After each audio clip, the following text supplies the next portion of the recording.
মধ্যে সেই আন্দোলনকারীরা অটোরিক্সা চালকরা কিন্তু মিরপুর 10-এ চলে এসেছে এবং আমরা 10-এ এসে যেটি দেখতে পাচ্ছি যে এখানে আরও একটি দল কিন্তু শুরু থেকেই মানববন্ধন করে আসছিলেন এবং এখানে আসতে না আসতে কিন্তু দু দল যারা শেওড়াপাড়ার ওই দিকটাতে আন্দোলন করছিলেন তারা এবং মিরপুর 10-এ আগে থেকেই যারা ছিলেন তারা কিন্তু একত্রিত হয়েছেন এবং আমরা দেখতে পাচ্ছি যে মিরপুর গোলচত্বরে এই মুহূর্তে অটোরিক্সা চালক যারা পূর্ণ রয়েছে এবং তারা কিন্তু তাদের মানববন্ধনকে নিয়মিত করে যাচ্ছেন। পুলিশ রাজয় দেখেন হেলমেট মাথায়।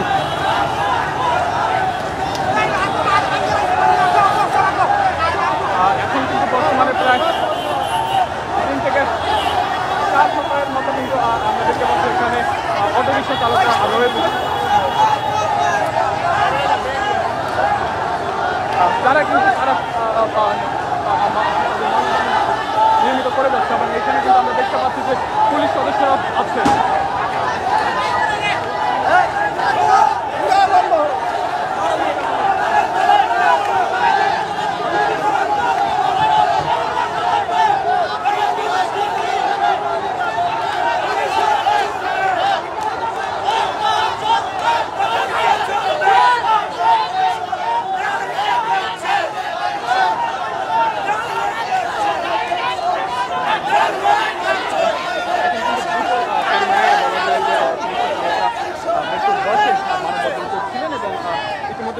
মিরপুর 10-এর যে গোল চত্বরটি রয়েছে সেই গোল চত্বরেই কিন্তু আমরা দেখতে পাচ্ছি যে এখানকার অটো চালকরা রয়েছে তারা সকলেই কিন্তু মানববন্ধন নিয়মিত করে যাচ্ছে এবং আমরা যেটা তাদের কাছ থেকে জানতে পারি যে মূলত কিছুদিন পূর্বেই তাদের অটোরিক্সা বন্ধ করে দেওয়া হয় যার কারণে তারা বলছিলেন যে তাদের কর্ম বন্ধ হয়ে গিয়েছে এবং এই জন্য তাদের অনেকেই পরিবার নিয়ে বেশ দুর্বিষহ জীবন কাটাতে হচ্ছে যার কারণে তারা আজকে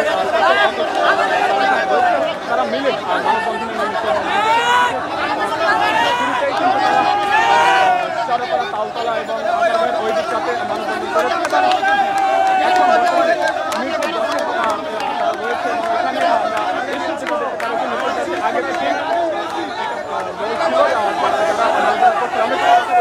কেন আপনারা মানববন্ধন করছেন? আমরা বর্তমানে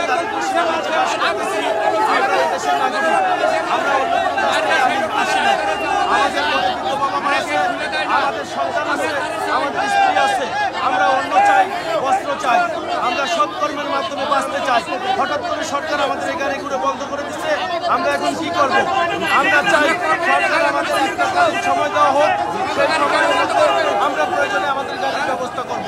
সরকার আমাদের কাজকর্ম দিয়ে দেন, আমরা সেই কাজকর্মের মাধ্যমে আমরা গন্তব্যস্থলে পৌঁছে যাবো। আমরা সরকারের নিষিদ্ধ এই কর্মতে থাকতে চাই না, আমরা সরকারের বিপক্ষে না, আমরা সরকারের কাছে সহমত চাই। সরকার যেন আমাদের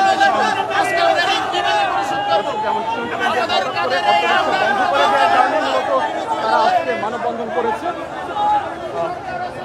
এখানে আমরা একটু আহত লোককে দেখতে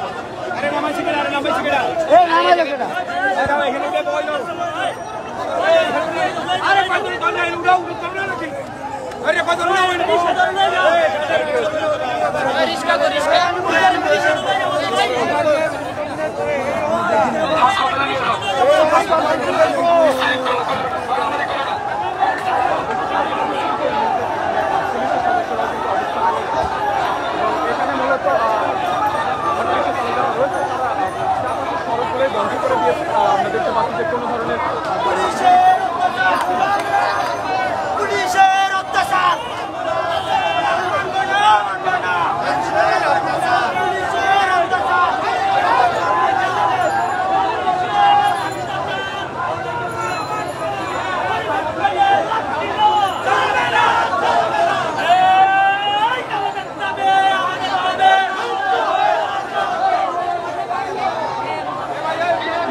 কি কারণে মানববন্ধন করছে?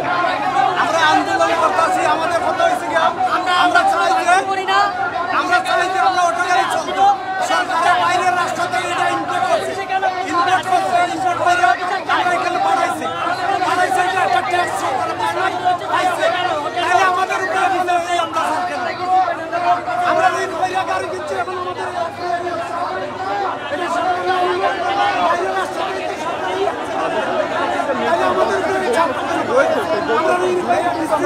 দেখতে পাচ্ছি যে রয়েছে, কেউ কেউ বসে পড়েছে, কেউ কেউ দাঁড়িয়ে আছে, কেউ মিছিল দিচ্ছে।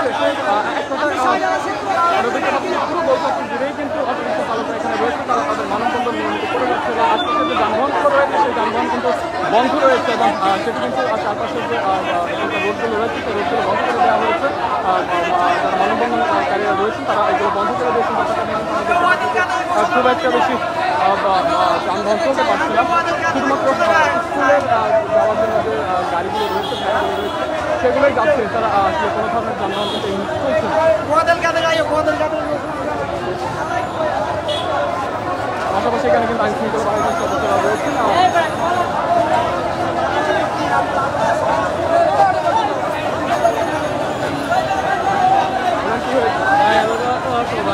ওনার কি হয়েছে? অসুস্থ? অসুস্থ উনি কেন আসতে চাইলেন? উনি কেন আসতে চাইলেন?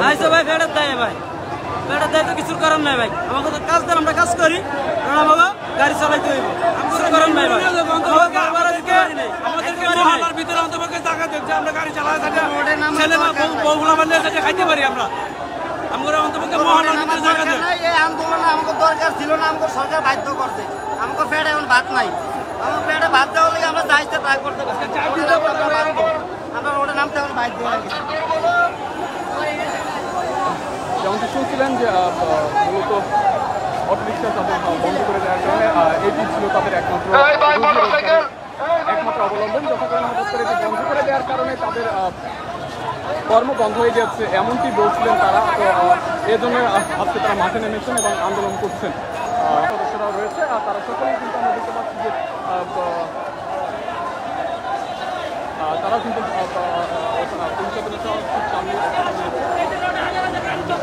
এইসব গাড়ি ধরে না কেন? এইসব গাড়ি ধরে না কেন? এটি কি ওবায়দুল কাদেরের বাপের গাড়ি না আমার চাচার গাড়ি? ওবায়দুল কাদের নিজের রিক্সা চালাই দাও, কেমন লাগে? জনগণের টাকা দেওয়া পয়সা পয়সা খালি ফুটাঙ্গিরি করে।